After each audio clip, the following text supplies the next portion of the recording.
What's going on, guys? Welcome back to another video, and today we're going to discuss the recent news of the re-signing of quarterback Matt Stafford of the Detroit Lions. This man just got paid. Talking about just getting paid, he is the highest paid player in the NFL, the highest paid player in NFL history. Matt Stafford just inked a 5-year, $135 million contract, $92 million guaranteed, making approximately $27 million a year. In my opinion, is it deserving? I'm not sure yet. We have to see more from Matt Stafford, but he has proved himself in this league. As you guys know, I'm a huge fan of Matthew Stafford.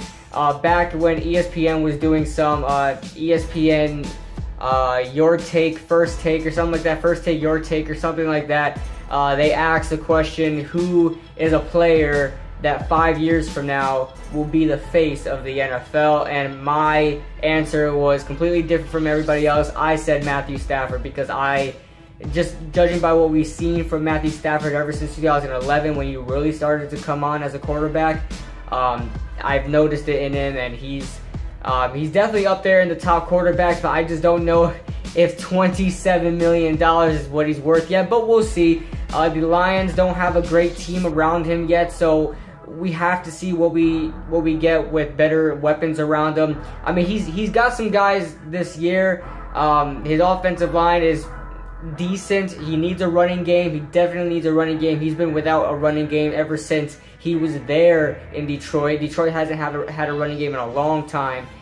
So hopefully that gets better, and that would definitely help him perform better, because without a running game, it's hard for a quarterback to sell a play action and things like that. So we'll see what happens this year, if he's really deserving of that contract. But you got to look at last year as well.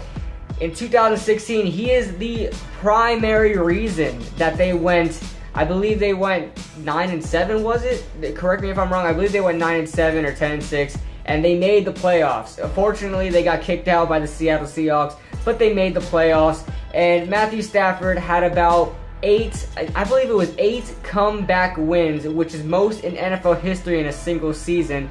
8 fourth quarter comeback wins in one season. They had like 9 or 10 wins. So you just put that into a spectrum there, and Matt Stafford was the complete reason why the Detroit Lions had a positive record and why they even made the playoffs. So you guys can't knock Matt Stafford. He's proved himself in this league. He just needs a better team around him. From 2011 to 2016, he's never had less than 4,250 yards, which is a lot of yards. Think about being that consistent for 5 or 6 years. We'll see what he does this year. And he's never had less than 20 touchdowns ever since 2011.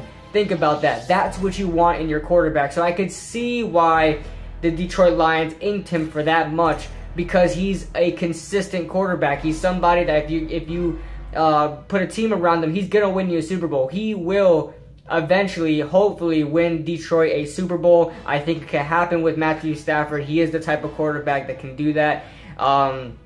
So we'll see. Let me know what you guys think in the comment section below. Do you guys think it's deserving? I don't know yet if he should be the highest paid player in NFL history, because when you think of top 5 quarterbacks, you guys don't think of Matthew Stafford, right? Even though I think he's highly underrated, very underrated as a quarterback. Think about it. Not many quarterbacks really pass for 4,000 yards in 6 straight seasons. I mean, come on now. 4,250 yards in 6 straight seasons. That's pretty outstanding in my opinion. So, like I said, you don't really think about him in the top 5 quarterback range, but you definitely think about him in the top 10 range. So, yeah, that's what I think about it. Let me know what you guys think in the comment section below. Matthew Stafford, the highest paid player in NFL history. That should change soon, but yeah, it's going to be hard for Odell to match that. He wants to be the highest paid player. He's going to have to get $30 million, and there's no way he's going to do that on the Giants. I hope not. So, yeah, I'll see you guys in the next video.